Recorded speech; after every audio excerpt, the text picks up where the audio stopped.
I mean, usually as musicians, we speak before the music happens. So this is the other way around. So if you can recognize, that's my first performance when I was 2.5 years old. And thank you. You can move on with the slides. So my relationship with the tabla began, I guess, before I was even born, because my father, my grandfather, both have been legendary virtuosos of this art form. So the tabla, as a kid, it used to be my favorite toy. It was my best friend. And today it's become a companion. It's become a force that I worship. It's something that I converse with. It's something that I connect with. I've been trained in this art form for more than 20 years. I've been performing and traveling and meeting people and collaborating with musicians. But I also realize that I'm a Gen Z. I'm in the 21st century. So if I look at it from a macro point of view, does it make sense? I mean, this age-old tradition, this heritage that I'm a part of, and this great musical art form, is it still relevant today? Does it still resonate with my generation of people? So that's the question I'm going to answer today. Hello everybody, I'm Ishaan Ghosh, and it's a real privilege to be here with all of you. What is Indian classical music? Can you imagine, what example can I give you? Can you imagine a bridge which on one side has a 5,000-year-old monument and on the other has a 21st century superstructure? That bridge is Indian classical music, because it connects you to the past, but at the same time, it's a guide to the future. It helps us to know what we were, and at the same time helps us to rediscover ourselves in a new way every moment. Because I always say that Indian classical music especially is the most contemporary form of music. Say why? Because it's completely improvised. We have our structures in place and the fundamentals are there, but when we get on stage, 90% of the performances are done on the spot. So it's what you feel at that moment. So there can't be anything more contemporary than that, right? So that's how Indian music is in a very good space right now. So it's not one of the lost forms that we're talking about, actually. It is having a renaissance. It's being revived. It was always alive. But today, thanks to this day and age, and thanks to, say, social media and so many other facilities that we have, we see a resurgence in the interest in Indian classical music. There are a host of brilliant young musicians who are playing incredibly and making good music. But at the same time, wherever we go to perform, in my own experience, there are tons of young listeners of our generation who are so interested to come and listen and, throng to our concerts. And not just listen, I mean, they go a step further. They want to learn, they want to know more about this art form, and they want to delve deeper into it. So I think it's a very, very happy sign for our country, because it's such an important part of our heritage. So in that sense, the audience is not just a listener today. It's helping shape the musical landscape of this tradition. What Indian classical music can help in today's day and age, when our attention span has come down to 4 seconds. That's what I was having a conversation a couple of days back with someone who was really deep into social media. They said that, if you can't show them something good within the first 4 seconds of your reel, then it's not going to work. I was like, oh my God, because we perform for 2 hours at a stretch. So, but there's something very special about that, right? Because it helps you to take a moment and pause in this fast-paced world where we're like running all around and we're oblivious to what we have to say as people. This form of music really helps you to take a look at yourself and take a look within, and in a way say that it's okay to slow down, that it's okay to take a second and go a little deeper. So it helps you to do that. At the same time, it is a beautiful medium for us to cross boundaries, for us to go beyond the boundaries of language or belief or tradition or things like that. Because Indian classical music today is not just an art form by itself, but it's one of the most premier tools for a global dialogue.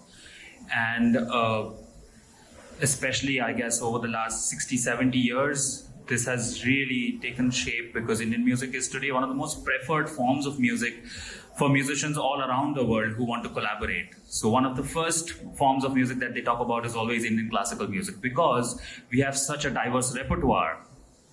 Now that brings me to another point. I'll deviate a little bit, because we have the Raga and the tala theory in Indian music. Rag basically means the melodic form, and tal means the rhythmic form.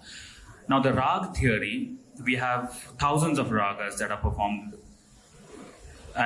but they have been composed over so many thousands of years as per the different times of the day and the seasons of the year. So there's been a hell lot of research gone into that.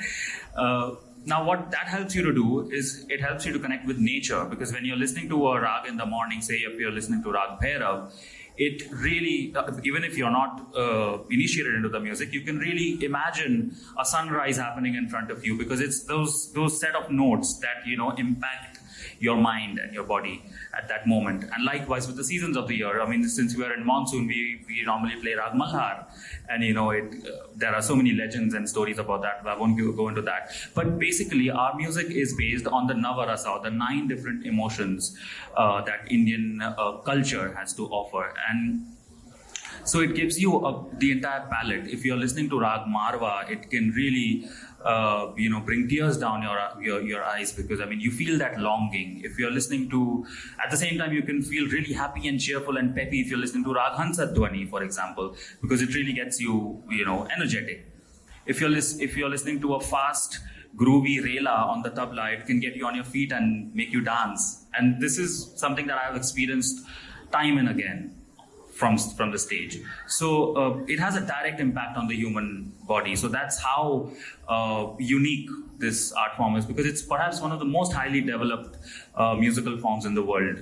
And coming back to the global dialogue, we have to thank path-breaking masters like Pandit Ravi Shankar and Ustad Zakir Hussain, namely, who have really opened the bridge to have this global dialogue with so many different forms of music. Now coming back to the tabla, which is my core subject, it's my companion, like I told you. It has been known as the highest form of abstract art music in the world. And that is because the tabla has its own distinct language. It's a completely abstract language that we recite. I'm sure some of you must have, seen reels and stuff of like happening, and you're like, what's happening? It's abstract, but it does have a lot of meaning. It can emote every form of human emotion. Like, for example, if I have to tell you, hey, how are you today? I can say that in a tabla language. I can be like, dha, and it can be like, your speech is kind of boring. And I'm like, no, I still have 5 minutes to go. So just wait. Okay. So it's fun. So for kids who are learning this art form, it can be made very interesting for them. For audiences, it can be really fascinating to watch how this whole thing happens at a spur of a moment. My grandfather, Padma Bhushan Pandit Nikhil Ghosh ji, was one of the pioneers in propagating the tabla as a solo art form in the West, abroad. And he did that in the 1940s. And that's what all of us musicians have been following all along, because today it's so easy for me to just get on a stage with, say, for example, a Chinese musician, and we don't understand a word of each other's language, and we can still play for an hour together. And we've done that. So I think that's the power of music, and that's the power of Indian classical music, that it's so adaptable. It can be fit into any form of music. It's a form of expression, form of dialogue. A very unique feature of this music and its impact is something that I've been noticing for more than 15 years now, ever since I started performing internationally, is that it gives a rooted identity to our fellow Indians who are living outside of India. It gives them a very strong sense of belonging.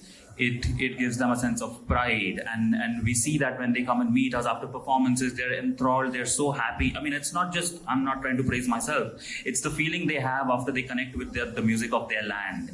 It's a very natural, it's a very human feeling, because every land, this is a little geographic, I mean, every territory has its own form of music, has its own set of notes. It's a painting, abstract picture that you can listen to when you're when you're listening to music.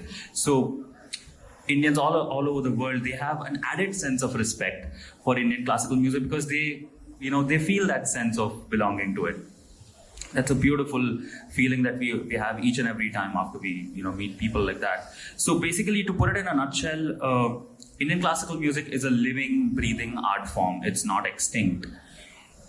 It never was, it never will be, because it's got a very innate, strong strength in it. There have been thousands of great masters over the last so many centuries who have contributed immensely to this art form, have put their lives into it. So, and today, again, coming back to the same point, we have so many brilliant musicians, putting out music there. We have social media, we have AI analyzing ragas now. We have, on one hand, we learned this music under the guru for years and years, and then we can also put it up instantly on Instagram as a reel for a 30-second reel. So it's got so many different facets to it. Learning Indian classical music also inculcates a deep sense of culture and ethics and respect. So many different virtues. Like, for example, the first thing when we meet the guru or any senior musician is that we go and touch their feet.